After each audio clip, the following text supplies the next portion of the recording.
नमस्कार और स्वागत है द डीप डाइव में। आज हम कैल न्यूपोर्ट की एक बहुत ही मशहूर किताब डीप वर्क के कुछ हिस्सों पर बात करने वाले हैं। तो हमारा मिशन आज ये समझना है कि आज की इस शोर शराबे और भटकाऊ वाली दुनिया में गहन कार्य यानी डीप वर्क आखिर है क्या और क्यों ये एक तरह की सुपर पावर बनता जा रहा है।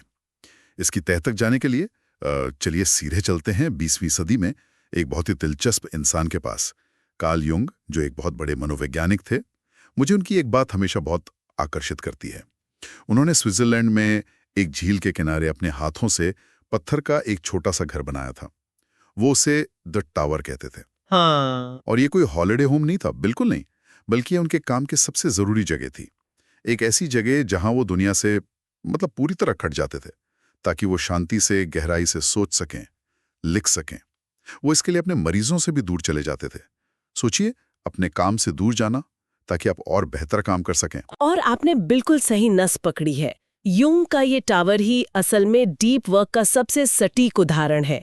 अगर इसे परिभाषित करें तो गहन कार्य का मतलब है बिना किसी भटकाव के पूरी एकाग्रता के साथ किया गया कोई भी काम, जो आपके दिमाग की, कह सकते हैं कि पूरी ताकत निचोड़ लेता हो। ये सिर्फ ज्यादा घंटे काम करना नहीं है, ये वो काम है जो कुछ नया बनाता है, आपके हुनर को और तेज करता है और जिसकी नकल करना दूसरों के लिए बहुत मुश्किल होता है। ठीक है, ये बात तो समझ आती है कि युंग जैसे विचारक के लिए जरूरी था।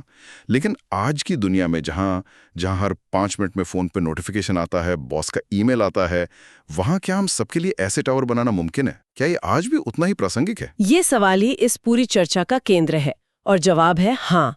आज ये पहले से कई ज्यादा जरूरी हो गया है। आज की अर्थव्यवस्था में सफल होने के लिए 2 चीजें सबसे अहम हैं। पहली, मुश्किल चीजों को बहुत तेजी से सीखना। अच्छा। आज देखिए, एआई, मशीन लर्निंग, नई नई प्रोग्रामिंग लैंग्वेजेस, टेक्नोलॉजी हर कुछ महीनों में बदल रही है। अगर आपको बाजार में टिके रहना है तो आपको ये सब तेजी से सीखना होगा। और कुछ भी मुश्किल सीखने के लिए आपको बिना भटकाव वाला गहरा ध्यान चाहिए। सही बात है। अगर आप सीखेंगे नहीं तो बहुत जल्दी अप्रासंगिक हो जाएंगे। लेकिन मान लीजिए कोई सीख भी गया, पर अगर उसका काम औसत दर्जे का है तो क्या वो टिक पाएगा? मुझे लगता है यहीं पर आपका दूसरा पॉइंट आता है, जो क्वालिटी से जुड़ा है। बिल्कुल। दूसरा कारण है बेहतरीन, यानी कि वर्ल्ड क्लास स्तर पर काम करना। आज की दुनिया में सोचिए, अगर आप एक औसत दर्जे के ग्राफिक डिजाइनर हैं तो आपके क्लाइंट के पास इंटरनेट पर आपसे बेहतर हजारों विकल्प मौजूद हैं। हाँ, ये तो है। बस कुछ क्लिक्स दूर। एग्जैक्टली। अब औसत होना काफी नहीं है, आपको अपनी फील्ड में सर्वश्रेष्ठ होना होगा और अपनी क्षमता का सबसे बेहतरीन काम करने के लिए जो एकाग्रता चाहिए वो सिर्फ गहन कार्य से ही आ सकती है। इसकी एक बहुत अच्छी मिसाल जेसन बेन की कहानी में मिलती है। वो एक वित्तीय सलाहकार थे और एक दिन उन्हें एहसास हुआ कि उनका ज्यादातर काम एक एक्सेल स्प्रेडशीट से अपने आप हो सकता है। ये सोचकर उनकी नींव हिल गई कि उनकी नौकरी कितनी असुरक्षित है। और ये डर अच्छा साबित हुआ। उन्होंने वो नौकरी छोड़ दी और कंप्यूटर प्रोग्रामिंग सीखने का फैसला किया। उन्होंने 2 महीने के लिए खुद को एक कमरे में बंद कर लिया, सुबह से शाम तक सिर्फ और सिर्फ कोडिंग पर ध्यान दिया। ये उनका अपना टावर था जो उन्होंने अपने अपार्टमेंट में बनाया था। और इस तपस्या का नतीजा क्या निकला? इसके बाद उन्होंने एक बहुत ही मुश्किल डेव बूट कैंप में दाखिला लिया। ये इतना सख्त था कि आधे से ज्यादा छात्र बीच में ही छोड़कर चले गए। लेकिन जेसन, जिन्होंने 2 महीने तक गहरी एकाग्रता का अभ्यास कर लिया था, वो अपनी क्लास के टॉपर बने। और नतीजा तो कमाल का था। 6 महीने पहले जिस इंसान की सालाना कमाई $40,000 थी, अब एक बड़ी टेक कंपनी में डेवलपर के तौर पर उन्हें $1 लाख का पैकेज मिला। जेसन की कहानी ये साबित करती है कि गहन कार्य कोई पुरानी किताबी बात नहीं है। जैसा कि लेखक एरिक बार्कर कहते हैं, ये 21वीं सदी की महाशक्ति है। किताब में भी इस नई अर्थव्यवस्था में कामयाब होने वाले 3 तरह के लोगों का जिक्र है। पहले वो जो नई और जटिल मशीनों के साथ आराम से काम कर सकते हैं। दूसरे जो अपने काम में सुपरस्टार हैं, मतलब सबसे बेहतरीन। और तीसरे जिनके पास पैसा लगाने के लिए पूंजी है। बिल्कुल। और अगर आपके पास पूंजी नहीं है तो पहले 2 समूहों में आने का रास्ता सीधे सीधे गहन कार्य से होकर गुजरता है। आपको या तो तेजी से मुश्किल मशीनें सीखनी होंगी या अपने काम में इतना बेहतरीन होना होगा कि कोई आपकी जगह न ले सके। और ये दोनों ही चीजें एक ही मांग करती हैं, गहनता से काम करने की क्षमता। तो अगर ये इतना ही जरूरी है तो हम कर क्यों नहीं पा रहे हैं? आज ज्यादातर लोग जिन्हें हम नॉलेज वर्कर्स कहते हैं वो इससे दूर क्यों भाग रहे हैं? इसका सबसे बड़ा दुश्मन कौन है? इसका दुश्मन कहीं बाहर नहीं है, वो हमारी जेब में, हमारे हाथ में और हमारी स्क्रीन पर है। नेटवर्क टूल्स यानी email, social media, slack, WhatsApp और खबरों वाली वेबसाइट्स। मैकिन्सी ने 2012 में एक स्टडी की थी जिससे पता चला कि एक औसत नॉलेज वर्कर अपने हफ्ते का 60% समय सिर्फ इलेक्ट्रॉनिक कम्युनिकेशन और इंटरनेट सर्फिंग में बिताता है। 60%? ये तो अविश्वसनीय लगता है। इसका मतलब है कि हफ्ते के 5 में से 3 दिन हम सिर्फ ईमेल, मैसेज और इंटरनेट पर ही बिता रहे हैं। लेकिन क्या ये सब आज हमारे काम का जरूरी हिस्सा नहीं बन गया है? इनके बिना काम कैसे होगा? ईके में है। हम लगातार एक सतहीपन की अवस्था में रहते हैं जहां हमारा ध्यान हर कुछ मिनटों में बंटता रहता है और इसका असर बहुत गहरा होता है। निकोलस कार नाम के एक लेखक ने बताया कि उन्हें महसूस हो रहा था कि इंटरनेट उनकी गहराई से सोचने की क्षमता को खत्म कर रहा है। अपनी मशहूर किताब द शैलोज लिखने के लिए उन्हें शहर छोड़कर जंगल में कैबिन में जाना पड़ा जहां इंटरनेट नहीं था। मतलब ये सिर्फ समय की बर्बादी नहीं है, ये हमारे दिमाग को भी बदल रहा है। हाँ, ये हमारे दिमाग के काम करने का तरीका बदल रहा है। लगातार सतहीपन में रहने से हमारी गहन कार्य करने की क्षमता स्थायी रूप से कम हो सकती है और यहीं पर ध्यान अवशेष या अटेंशन रेजिड्यू की अवधारणा आती है। हाँ, इस कॉन्सेप्ट ने मेरा ध्यान खींचा था। ये हम सबने महसूस किया होगा। जब आप एक मीटिंग से निकलकर तुरंत कोई रिपोर्ट लिखने बैठते हैं तो दिमाग का आधा हिस्सा अभी भी मीटिंग की बातों में ही उलझा रहता है। क्या यही है वो? बिल्कुल यही है। जब आप एक काम ए से हटकर काम बी पर जाते हैं तो आपके दिमाग का एक हिस्सा अभी भी काम ए के बारे में सोचता रहता है। ये बचा हुआ ध्यान या अवशेष आपके काम बी पर प्रदर्शन को काफी कम कर देता है। और जो लोग मल्टीटास्किंग करते हैं, यानी हर मिनट ईमेल चेक करना, फिर रिपोर्ट पर काम करना, फिर मैसेज का जवाब देना, वो असल में कभी भी अपनी पूरी क्षमता से काम नहीं कर पाते क्योंकि उनका दिमाग हमेशा इन अवशेषों से भरा रहता है। तो इसका समाधान क्या है? एक बेहतरीन समाधान एडम ग्रांट के काम करने के तरीके में मिलता है, जो एक बेहद सफल प्रोफेसर हैं। वो अपने काम को बड़े बड़े हिस्सों में बांट देते हैं, जिसे बैचिंग कहते हैं। जब पढ़ाने का सेमेस्टर होता है तो वो सिर्फ और सिर्फ पढ़ाने और छात्रों पर ध्यान देते हैं। वो उस दौरान कोई रिसर्च नहीं करते। और जब सेमेस्टर खत्म हो जाता है तो वो महीनों के लिए सिर्फ रिसर्च में डूब जाते हैं और पढ़ाने के बारे में नहीं सोचते। इस तरह वो ध्यान अवशेष के बुरे असर को लगभग खत्म कर देते हैं। अच्छा, तो यहीं पर किताब का वो मशहूर फॉर्मूला आता है, उच्च गुणवत्ता वाला काम बराबर लगाया गया समय x ध्यान की तीव्रता। ग्रांट शायद समय उतना ही लगा रहे हैं, लेकिन वो अपनी ध्यान की तीव्रता को 100% पर ले जाकर कहीं ज्यादा और बेहतर काम कर पाते हैं। एकदम सही।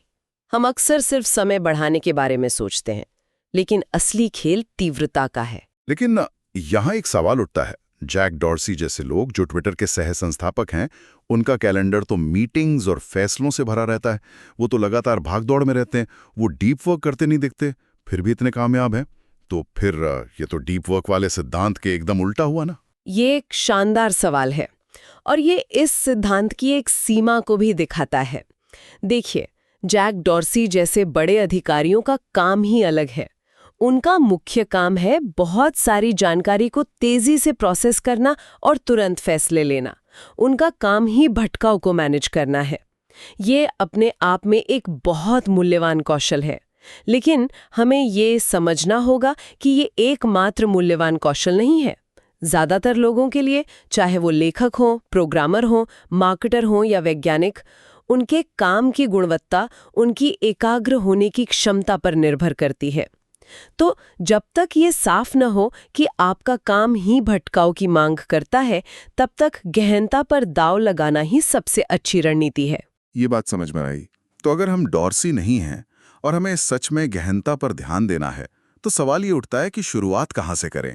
इसे अपनी रोज की जिंदगी में लाएं कैसे? किताब में इसके लिए 4 बहुत ही व्यवहारिक नियम दिए गए हैं। पहला नियम है गहनता के साथ कार्य करें। इसका मतलब है कि आपको अपने लिए एक सिस्टम बनाना होगा कि आप डीप वर्क कब और कैसे करेंगे। इसके लिए 4 अलग-अलग शैलियां बताई गई हैं। ठीक है, तो पहली शैली क्या है? पहली है वैरागी या मोनास्टिक शैली। इसका सबसे अच्छा उदाहरण है डोनाल्ड नुथ, जो एक महान कंप्यूटर वैज्ञानिक है। उन्होंने 1990 में ही घोषणा कर दी थी कि वो अब ईमेल इस्तेमाल नहीं करेंगे। क्या ईमेल ही बंद कर दिया? हाँ, उनका एक असिस्टेंट है जो उनके ईमेल प्रिंट करके उन तक पहुंचाता है, और वो भी हर 3 महीने में एक बार। अरे वाह, ये तो आज के जमाने में लगभग नामुमकिन लगता है। बिल्कुल, ये शैली हर किसी के लिए नहीं है। ये उन लोगों के लिए है जिनका काम एक ही चीज पर बहुत ज्यादा गहराई की मांग करता है। दूसरी शैली ज्यादा व्यवहारिक है, जिसे द्वि मॉडल या बाई मॉडल कहते हैं। अच्छा, तो ये कार्ल युंग वाला तरीका है, कुछ दिन दुनिया से पूरी तरह कट जाओ और फिर वापस अपनी सामान्य जिंदगी में आ जाओ। एकदम सही। इसमें आप अपने समय को साफ-साफ 2 हिस्सों में बांटते हैं। एक हिस्सा डीप वर्क के लिए, जो कुछ दिनों से लेकर कुछ हफ्तों तक का हो सकता है, जहां आप पूरी तरह से दुनिया से कट जाते हैं, और बाकी समय आप अपने सामान्य कनेक्टेड जिंदगी जीते हैं। ये अकादमिक और लेखकों के लिए काफी लोकप्रिय है। और तीसरी शैली, मुझे लगता है वो ज्यादातर लोगों के लिए काम कर सकती है। हाँ, तीसरी शैली सबसे लोकप्रिय है, लयबद्ध या रिदमिक शैली।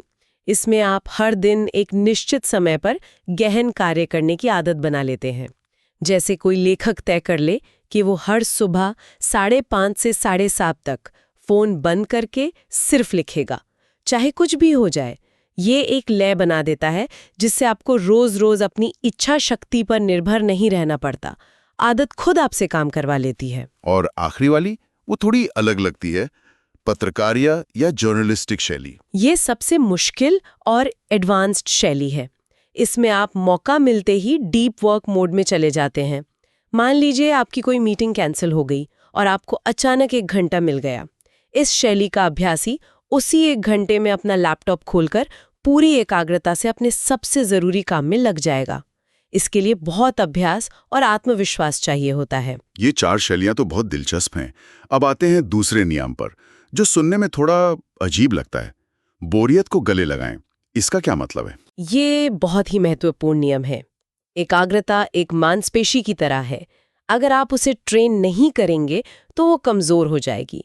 आज हम क्या करते हैं, जैसे ही 2 मिनट का खाली समय मिलता है या हम किसी लाइन में खड़े होते हैं, हम तुरंत अपना फोन निकाल लेते हैं। हम अपने दिमाग को लगातार उत्तेजना देते रहते हैं। ऐसे में हमारा दिमाग बोरियत को बर्दाश्त करना ही भूल जाता है। और जब हम सच में किसी मुश्किल काम पर ध्यान लगाने बैठते हैं, तो हमारा दिमाग हर 2 मिनट में उसी उत्तेजना को खोजता है और हम भटक जाते हैं। ठीक यही होता है। इसलिए आपको अपने दिमाग को बोरियत के साथ सहज होना सिखाना होगा। फोन को दूर रखें, बिना कुछ किए बस सोचने की कोशिश करें। किताब में एक सुझाव है कि इंटरनेट से ब्रेक लेने का समय तय करने के बजाय इंटरनेट इस्तेमाल करने का समय तय करें। जैसे मैं दिन में 3 बार आधे घंटे के लिए ऑनलाइन जाऊंगी और बाकी समय मेरा डिफॉल्ट मोड ऑफलाइन रहेगा। ये तो सोच बदलने वाली बात है। अब तीसरा नियम, जो शायद सबसे विवादास्पद है, सोशल मीडिया का इस्तेमाल सोच समझ कर करें। लोग कहेंगे कि आज के जमाने में ये कैसे मुमकिन है, आप तो दुनिया से ही कट जाएंगे। यहाँ लेखक ये नहीं कह रहे हैं कि आप सन्यासी बन जाएं। वो कह रहे हैं कि उपकरणों के चयन का शिल्पकार दृष्टिकोण अपनाएं, यानी क्राफ्ट्समैन अप्रोच। एक बढ़ई हर औजार अपनी दुकान में नहीं रखता। वो सिर्फ वही औजार रखता है जो उसके काम के लिए बेहद जरूरी हो और बेहतरीन क्वालिटी के हों। उसी तरह हमें भी हर नए सोशल मीडिया ऐप या टूल को सिर्फ इसलिए नहीं अपना लेना चाहिए क्योंकि उससे कोई फायदा हो सकता है। मतलब हमें खुद से ये पूछना चाहिए कि क्या इस टूल का मेरे सबसे ज़रूरी लक्ष्यों पर जो सकारात्मक असर है, वो इसके नकारात्मक असर जैसे ध्यान भटकाना, उससे कहीं ज़्यादा है? बिल्कुल। अगर जवाब हाँ है तो उसे इस्तेमाल करें, लेकिन सोच समझकर।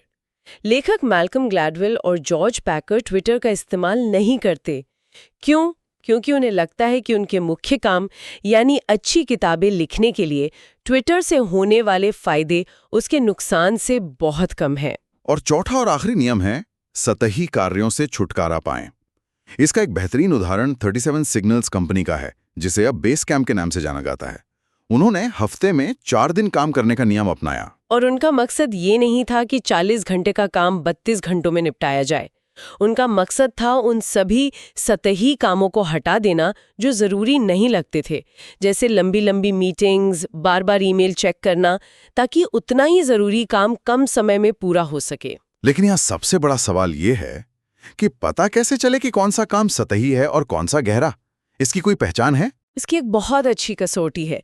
अपने किसी भी काम के लिए खुद से ये सवाल पूछें, इस काम को करने के लिए कॉलेज से निकले एक होशियार नौजवान को ट्रेनिंग देने में कितना समय लगेगा, जिसके पास इस फील्ड का कोई अनुभव नहीं है?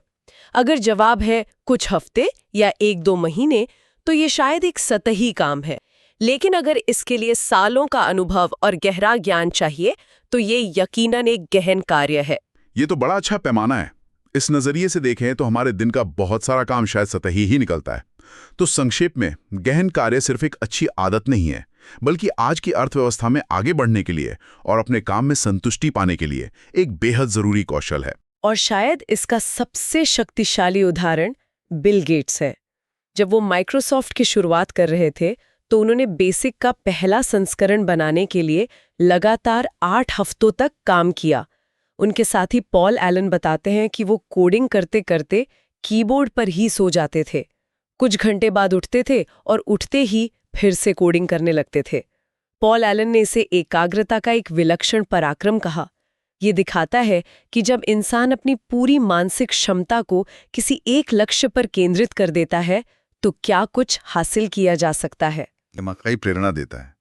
और यह हमें एक आखिरी सवाल पर लाकर छोड़ता है। आज की दुनिया व्यस्त दिखने को एक मेटल की तरह देखती है। हर कोई ये साबित करने में लगा है कि वो कितना बिजी है। लेकिन सोचिए, अगर वो सारी ऊर्जा जो अनगिनत ईमेल्स, मीटिंग्स और सोशल मीडिया अपडेट जैसे सतही कामों में बिखर जाती है, उसे अगर किसी एक गहरे और सार्थक लक्ष्य की ओर मोड़ दिया जाए, तो क्या हासिल नहीं किया जा सकता? शायद इस सवाल का जवाब हम सभी को अपने अंदर खोजना होगा।